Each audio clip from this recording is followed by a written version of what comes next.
प्यारे दोस्तों, धार्मिक कथाएं चैनल में आपका हार्दिक स्वागत है और आपके समक्ष शिव जी की कथा लेकर प्रस्तुत हुई हूँ।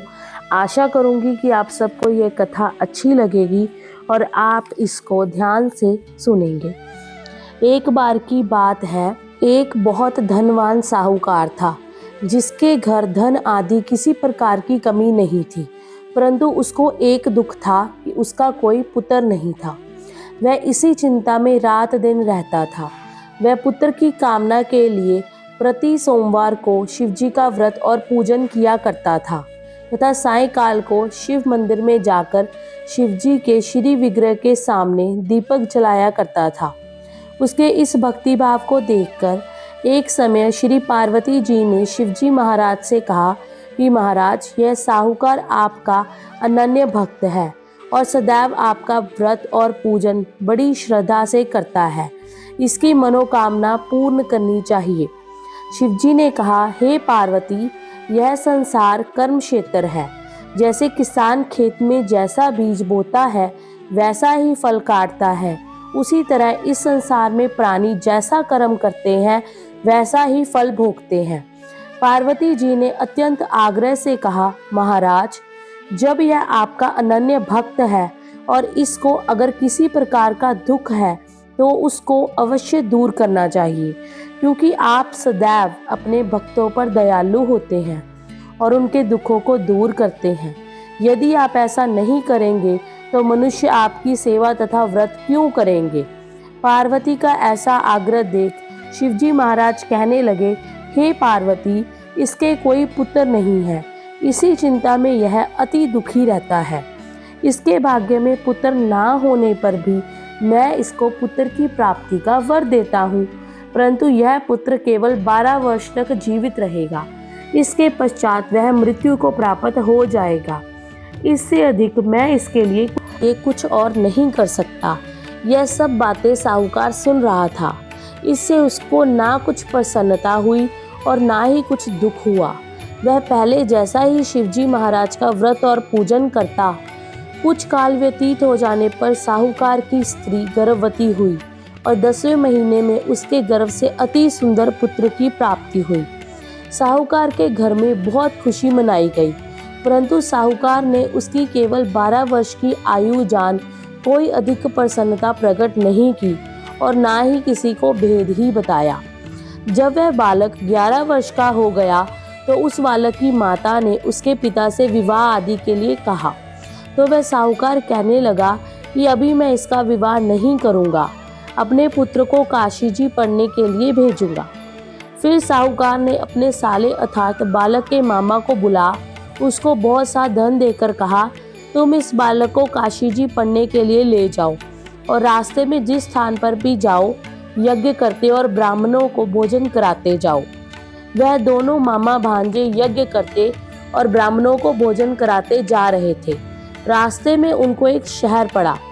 उस शहर में राजा की कन्या का विवाह था और दूसरे राजा का लड़का जो विवाह कराने के लिए बारात लेकर आया था वह एक आंख से काना था।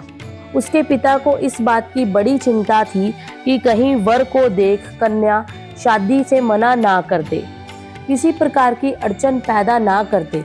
इस कारण जब उसके अति सुंदर सेठ के लड़के को देखा तो उसके मन में विचार आया कि क्यों ना दरवाजे के समय इस लड़के से वर का काम चलाया जाए।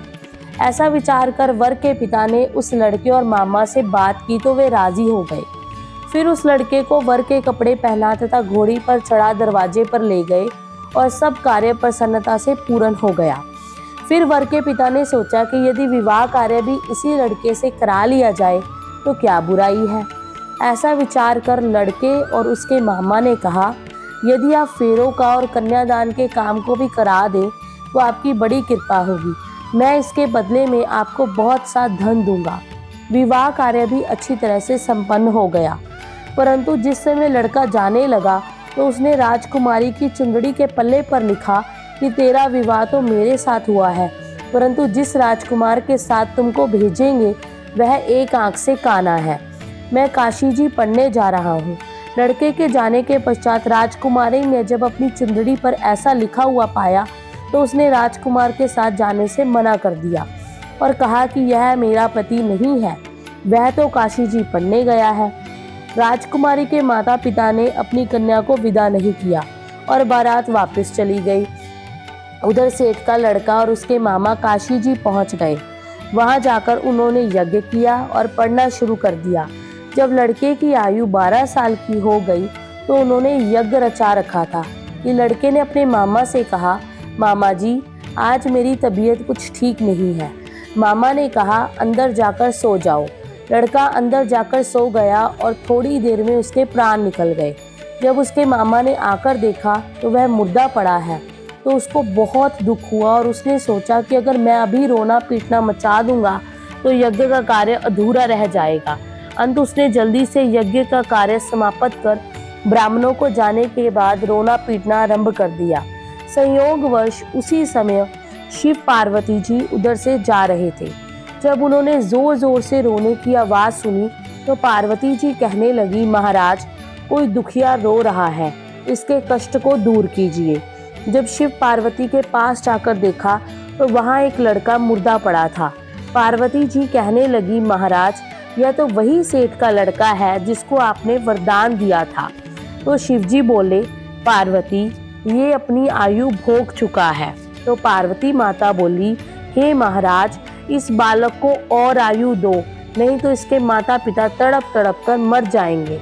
पार्वती जी के बार बार आग्रह करने पर शिवजी ने उसको जीवन वरदान दिया और शिवजी महाराज की कृपा से लड़का जीवित हो गया और शिव पार्वती कैलाश चले गए।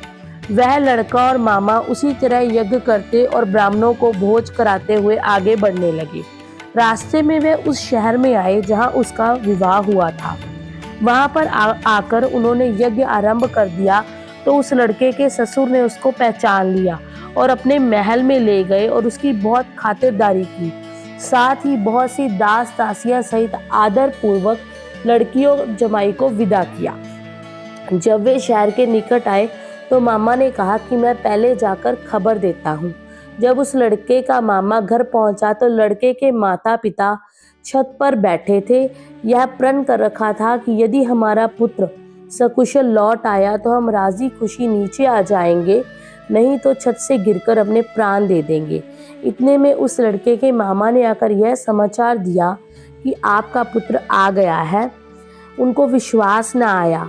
उसके मामा ने शपथ पूर्वक कहा कि वह अपनी पत्नी के साथ बहुत सारा धन लेकर आया है।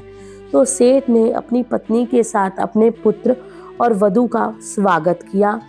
इसी प्रकार जो कोई भी शिवजी का यह व्रत धारण करता है अर्थात इस कथा को सुनता है तो उसकी संपूर्ण मनोकामनाएं पूर्ण होती हैं। दोस्तों, अगर आपको यह कथा अच्छी लगी है तो प्लीज़ कमेंट बॉक्स में कमेंट करें और लाइक और शेयर ज़रूर करें। शिवजी भगवान की जय। धन्यवाद।